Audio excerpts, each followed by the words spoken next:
Seperti biasa, agar kalian tidak bingung dengan alur ceritanya, silahkan tonton dulu episode sebelumnya. Oke, tanpa lama-lama, mari kita simak alur ceritanya.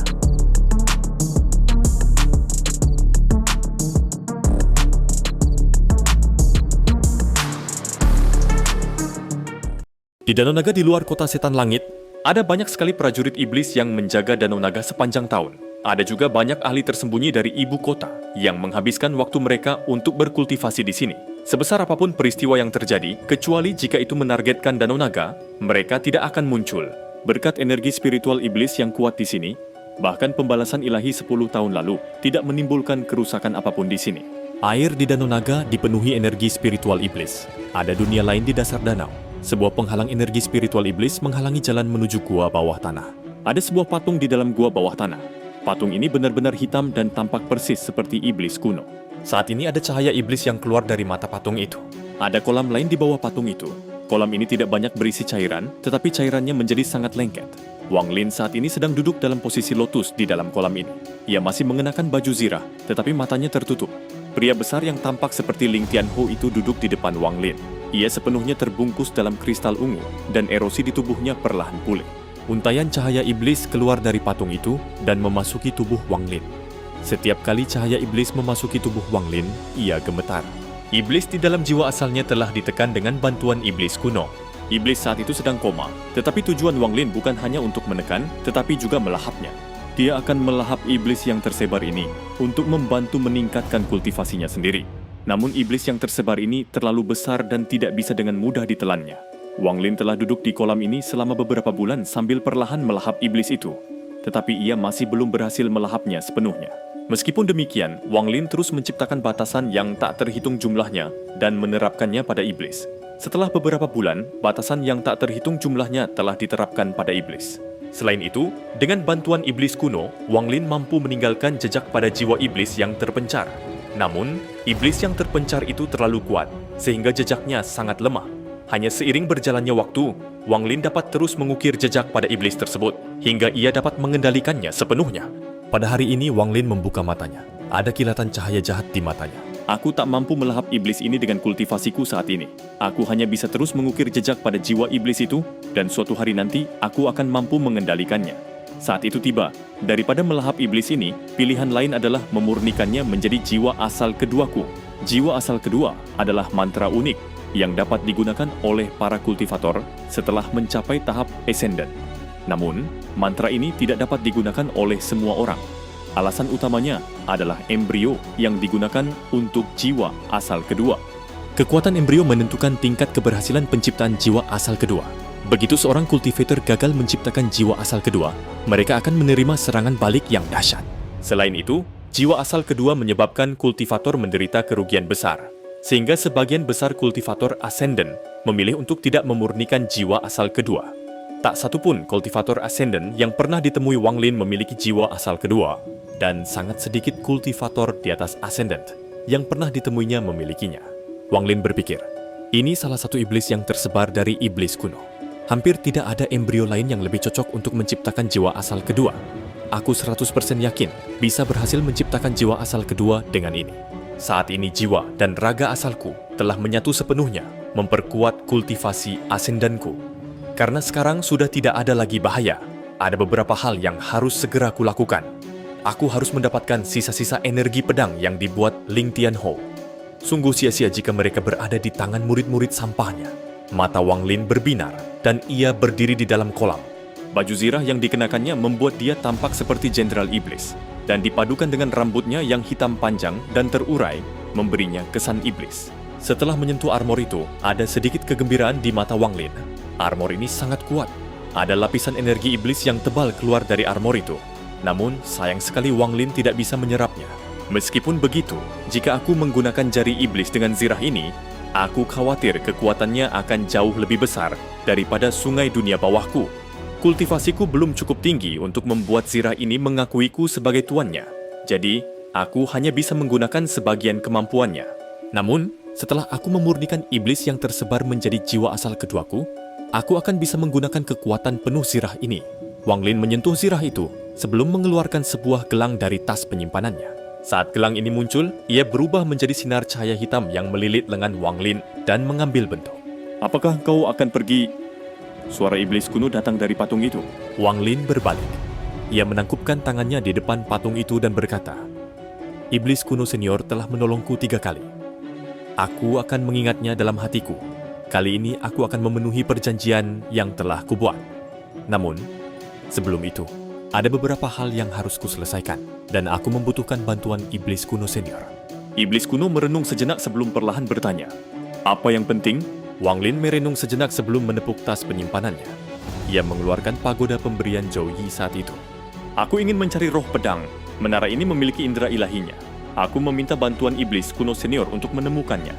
Iblis kuno menyebarkan indera ilahinya dan berkata, "Tidak ada roh pedang ini di negeri iblis langitku.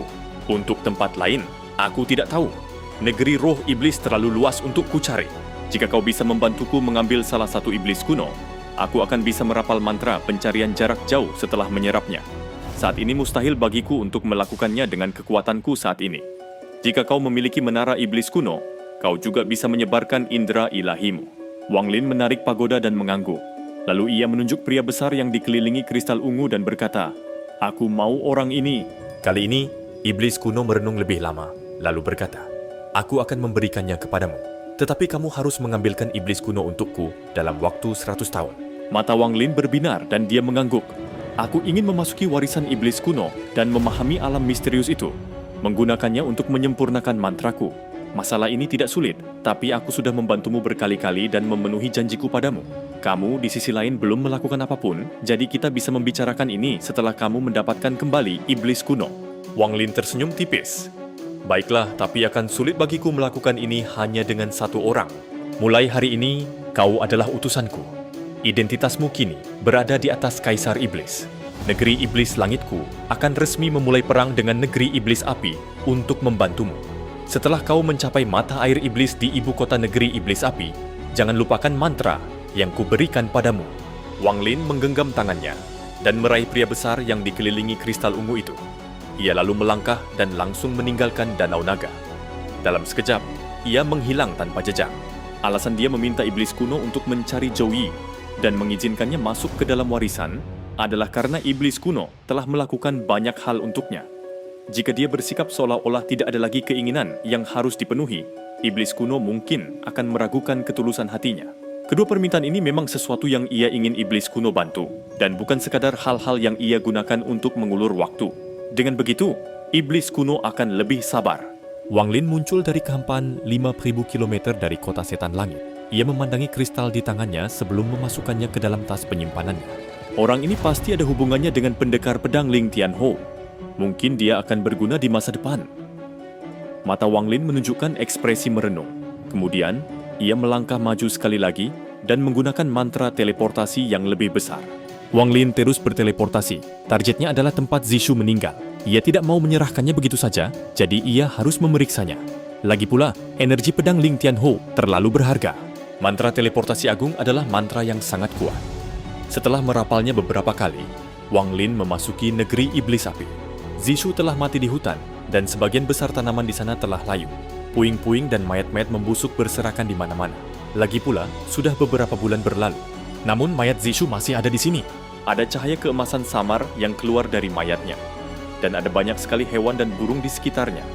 Awalnya mereka datang ke sini untuk melahap mayat-mayat itu. Tetapi begitu mereka mendekati mayat Zishu, mereka langsung mati. Pada hari itu, seberkas cahaya biru datang dari kejauhan. Ia adalah seorang pria parubaya berjubah biru. Setelah ia mengerahkan indera spiritualnya, ia menemukan mayat Zishu di tanah. Kemudian ia segera turun dan tiba 100 kaki dari mayat Zishu. Inilah tempatnya. Seperti dugaanku, orang ini pasti punya harta karun di tubuhnya. Kalau tidak, energi pedang seperti ini tidak akan bisa dilepaskan. Mata pria parubaya itu dipenuhi kegembiraan saat ia menatap mayat Zishu. Zishu meninggal di lokasi yang sangat terpencil. Jika tidak dicari dengan saksama, akan sangat sulit menemukan mayat ini. Metode kultivasi pria parubaya ini memungkinkannya menguasai burung dan binatang buas. Meskipun indera ketuhanannya tidak kuat, saat ia berkultivasi, burung yang dimilikinya menemukan mayat ini. Orang tersebut terkejut dan langsung menyadari ada yang tidak beres. Lalu ia pun bergegas mencari mayat tersebut. Ia memandangi jasad Zishu dan menarik napas dalam-dalam. Kemudian ia menepuk tas penyimpanannya dan sejumlah besar kumbang hitam pun keluar. Mereka langsung terbang menuju jasad tersebut. Namun, ketika kumbang hitam ini berada dalam jarak 30 meter dari mayat, tubuhnya langsung memancarkan cahaya keemasan. Setelah kilatan cahaya keemasan itu, semua kumbang hitam pun musnah. Pria paruh baya itu tidak terkejut, malah senang. Ia memandangi tubuh Zishu dan bergumam, pasti ada harta karun di sini. Ia menarik napas dalam-dalam, tetapi tepat saat hendak melanjutkan merapal mantra, sebuah dengusan dingin terdengar dari belakangnya. Pria itu terkejut. Tiba-tiba ia berbalik dan melambaikan tangan kanannya. Sejumlah besar awan hitam berterbangan dari lengan bajunya. Awan-awan ini sebenarnya adalah serangga seukuran beras yang tak terhitung jumlahnya. Kemudian, awan hitam itu menerkam orang di belakangnya. Memanfaatkan kesempatan ini, lelaki itu mundur beberapa langkah dan melihat, tetapi kemudian ia segera menghirup udara dingin. Ada seseorang yang mengenakan baju zirah hitam berdiri di sana, dan ia dikelilingi oleh gelombang energi iblis yang mengerikan. Serangga-serangga yang ia lemparkan langsung mati setelah mendekati orang ini. Ekspresi pria paruh baya itu berubah, dan ia mundur beberapa langkah. Kemudian ia menggenggam tangannya dan bertanya, "Mengapa teman ini menghalangi saya mengambil jenazah adik magang junior saya?" "Adik magang juniormu?" Orang yang memakai baju besi itu adalah Wang Lin. Setelah tiba melalui teleportasi, ia melihat orang ini dipenuhi kegembiraan sambil memandangi tubuh Zishu. "Tentu saja dia adik seperguruanku. Kami murid sekte He Yun. Orang ini bernama Zhou Ku dan namaku Tong Yun. Kami berdua datang ke negeri roh iblis bersama. Sebulan yang lalu, aku dan adik seperguruan Zhou berpisah. Aku tak menyangka dia akan terbunuh. Kalau bukan karena adik seperguruan itu membawa alat pelacak dari sekte yang memancarkan cahaya keemasan, aku takkan bisa menemukannya hari ini." Tong Yun memasang ekspresi sedih dan sikapnya menunjukkan kesedihan. Oke teman-teman, sampai di sini dulu episode kali ini. Jika suka dengan alur ceritanya, silakan ketik lanjut di kolom komentar. Assalamualaikum.